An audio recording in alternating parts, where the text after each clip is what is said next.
Warning: toluene is flammable, sulfuric acid is corrosive. Wear gloves when handling them, and fire safety protocols must be in place. Greetings, fellow nerds! In this video, I'm going to make p-Toluenesulfonic acid. So first an introduction. What is it and why do we want it? P-Toluenesulfonic acid is basically a toluene molecule where we've attached on a sulfonate group. Sulfonates are pretty much a piece of sulfuric acid and in fact behave similarly. They are acidic and will form salts upon reaction with bases. Although a single sulfonate group will only have one acidic proton, unlike sulfuric acid's 2 protons. So why use p-Toluenesulfonic acid as opposed to sulfuric acid? The answer is that most of the time you won't actually.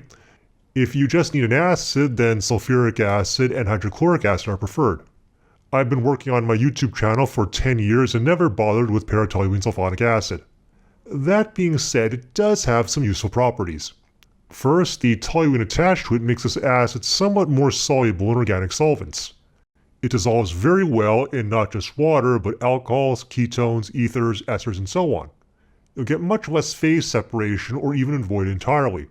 The resulting salts are also more soluble and can aid in separation if you plan your synthesis correctly. P-Toluenesulfonic acid is also much less oxidizing than sulfuric acid. You saw in one of my videos on making hydrobromic acid that sulfuric acid is slightly oxidizing and will react to create undesirable side products like bromine. If you have sensitive chemistry and can't use something like hydrochloric acid, then p-Toluenesulfonic acid might be a good choice. Now I'll be honest though, for the amateur there is not much need for it. Most reactions can still be done with more common and cheaper acids. But if you just want to have some, it's pretty straightforward to make with the right equipment. It's one of the classic demonstration experiments to use with a Dean-Stark apparatus. And all you need to really do it in terms of chemicals is sulfuric acid and toluene. So let's give it a try. First, we get a 500 ml flask and start with 200 ml of toluene. I got mine from the hardware store's paint thinner. Then we add in 54 ml of concentrated sulfuric acid, which corresponds to about 1 mole. I'm using low quality sulfuric acid from drain cleaner. Now on top of the flask we affix a Dean-Stark apparatus, and on top of that we install a condenser. Technically I'm using a Clevenger apparatus, but since I'm using it in light return mode, it's the same as a Dean-Stark apparatus. Now we turn on heating and stirring and raise the temperature until the mixture begins refluxing. What's happening is the sulfuric acid is reacting with the toluene to form p-Toluenesulfonic acid. There is actually an explanation of why we get mostly the para-substituted product and not the ortho and meta versions, but it's pretty complicated, so I'll skip over that. If you want to know why anyway, then I've added to the end of this video. Moving on, this reaction produces water which forms an azeotrope with the excess toluene we added earlier. This azeotrope boils out and phase separates in the Dean-Stark apparatus. Water on the bottom and toluene on the top. The lighter toluene then flows back and the reaction continues. Periodically, we remove water from the trap so it doesn't also flow back into the reaction. Now by removing water from the right side of this reaction, we drive it forward. You can actually convert p-Toluenesulfonic acid back into sulfuric acid and toluene by refluxing it with excess water and an acid like hydrochloric acid. But that's an experiment for another time. Right now, just keep refluxing and collecting water until it stops accumulating. This took me about 12 hours. Then turn off the heating and let it cool. Now empty the trap of water and then of toluene. Add the toluene back into the reaction mixture so we can get more volume to filter. Now the p-Toluenesulfonic acid is actually dissolved in the toluene. While anhydrous it's soluble, but if we convert to the hydrate form it'll be insoluble. So to separate it out, we actually add in 18 ml of water to form the monohydrate. Give it a stir and whoa. That was a lot more dramatic than I was expecting. It looks like it's formed some sort of a suspension with the toluene. I tried manually breaking it up but it was too thick. So instead I add even more toluene, 200 ml worth, and finally it was stirrable and the particles of p-Toluenesulfonic acid hydrate were visible. And now we filter to recover the product. And there is our impure p-Toluenesulfonic acid. For some amateur purposes this is good enough, but it contains large amounts of toluene still soaked into the particles, and whatever impurities from the drain cleaner and paint thinner sources, as well as any side products like ortho-toluenesulfonic acid. To purify further, I'm going to try and recrystallize it. First, we try to get rid of all the insoluble impurities. Para-toluenesulfonic acid is highly soluble in water, so we first add in 350 milliliters of water to dissolve it with stirring. Whatever doesn't dissolve cannot be our product. Filtering it out, we can see we have quite a lot of this insoluble white material. I'm not exactly sure what it is. Some of it is toluene and impurities from the drain cleaner, but there's far too much to be just that. Anyway, no matter. What we really want is the filtrate containing our product. And there it is, still impure, but at least we don't have the insoluble impurities from earlier. Now we boil it down to try and recover our para-toluenesulfonic acid product. This is a little complicated by the fact that there are two common forms of para-toluenesulfonic acid, an anhydrous form that is just the product, and a monohydrate form where it crystallizes with an equal stoichiometry of water. The anhydrous form has a lower melting point than the monohydrate and is much more hygroscopic, so it's actually the monohydrate form that's preferred. Now boiling down to the monohydrate form is a bit of a hit or miss, as you can overshoot if you boil for too long. So we'll have to go through an iterative drying process. We start by boiling down to where we expect the monohydrate volume to be, about 150 milliliters, and let it cool. Unfortunately, it doesn't seem to be crystallizing, so we'll have to boil off more water. I wish I had an easy method for knowing how much water to boil off, but without sophisticated apparatus like a Carl Fisher titrator, we'll just have to eyeball it. I boiled off another 30% of the volume, or about 50 milliliters, before stopping and allowing it to cool. And it looks like we have our para-toluenesulfonic acid monohydrate. Okay, it's probably not exactly the monohydrate, so you'll need to store it in a desiccator to fully dry it. For the most part though, this is pure enough for amateur purposes. But I want to purify it further by recrystallization from ethanol. So I took my entire stock and added it to 50 milliliters of ethanol. Looking back, I should have dried the excess water as much as possible in a desiccator before doing this recrystallization step. Anyway, I heated the ethanol until it all dissolved and then cooled the mixture to hopefully recrystallize out the product. Unfortunately, nothing happened, so I boiled off some more ethanol, about 20 milliliters, and then let it cool again. Finally, I had crystals coming out. When it was completely cooled, I broke up the mass and then filtered to obtain the purified product. Okay, it's still not quite pure, but still much better than earlier. I recommend storing it in a desiccator until completely dry before transferring it to airtight containers. Anyway, total yield is 57 grams, or about 30%. I think most of the loss was because I used low quality drain cleaner acid, which is a lot of water and impurities. The rest is probably in the ethanol filtrate.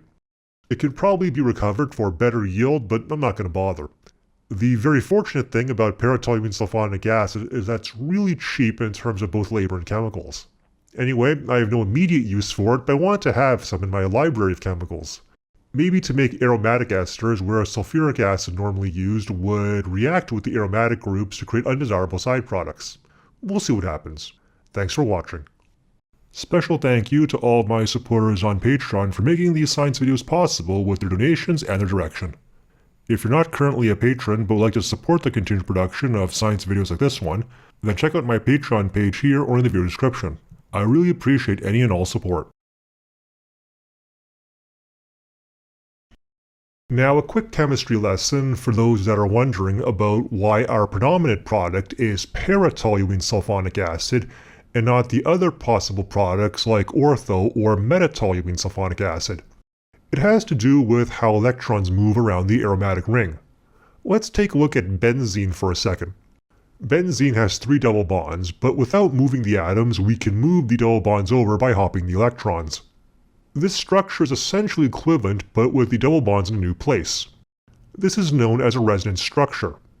Because there is no real energy change or barrier to this movement, it happens all the time and happens very quickly. In fact, if you measured the bond distance between the carbon atoms on benzene, you'd find they were all the same. The hopping happens so fast and the structures shift between resonance forms so quickly that we observe what is essentially an average of all structures, the electrons floating around the ring in a cloud. This makes the aromatic ring have special properties in chemistry. Let's take a look at phenol, and I'm going to abstract the acidic proton to get a phenoxide ion. Now, the electron doesn't always need to sit on the oxygen. It's connected directly to an sp2 hybridized carbon, which means we can move the electron into the ring by moving the double bonds in the opposite direction. So now we have a sort of ketone benzene molecule, and the electron is inside the ring. The double bonds can still move, so we can draw more resonance forms moving the electron around as well. This happens extremely quickly, so overall we get an average of all three forms. Now I want you to pay attention to where the electrons are. The extra electron is only on every other carbon. It cannot move to adjacent carbons. So overall we get higher negative charge only at these positions. These are known as the ortho and para positions. The meta positions are avoided. Now when we perform an electrophilic aromatic substitution, only the most negatively charged positions perform the attack. So that's why we get predominantly ortho and para products. Now you might be wondering, wait a minute, we're not reacting phenol, we're reacting toluene. How can this directing effect still occur? You're absolutely right. It seems odd that a methyl group without a free negative charge can still direct where the substitution occurs. It can do this because the methyl group is somewhat electron rich compared to just hydrogen, so it contributes more electron density. At the quantum mechanical level, you don't need a formal electron to have an effect.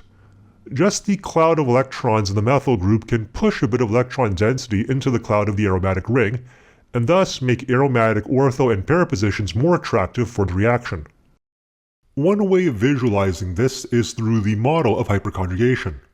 We know the methyl donates electron density, so we visualize it as actually deprotonating itself and then drawing the consequent resonance structures with this restriction.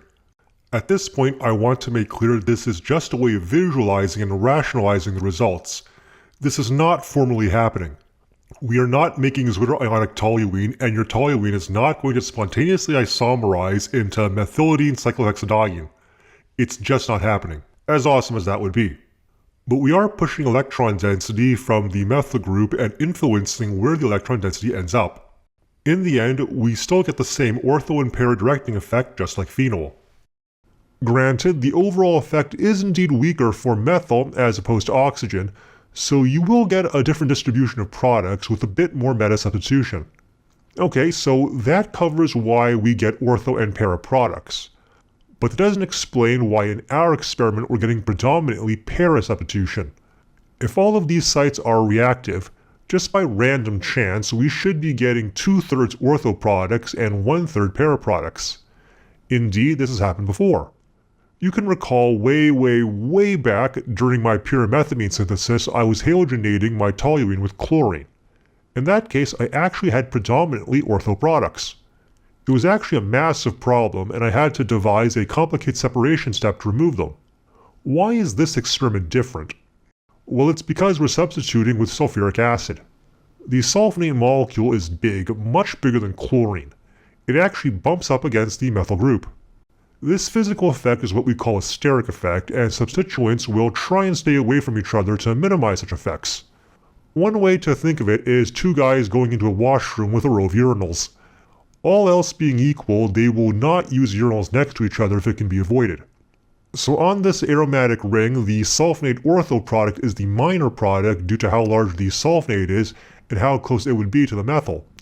Its formation is unfavorable.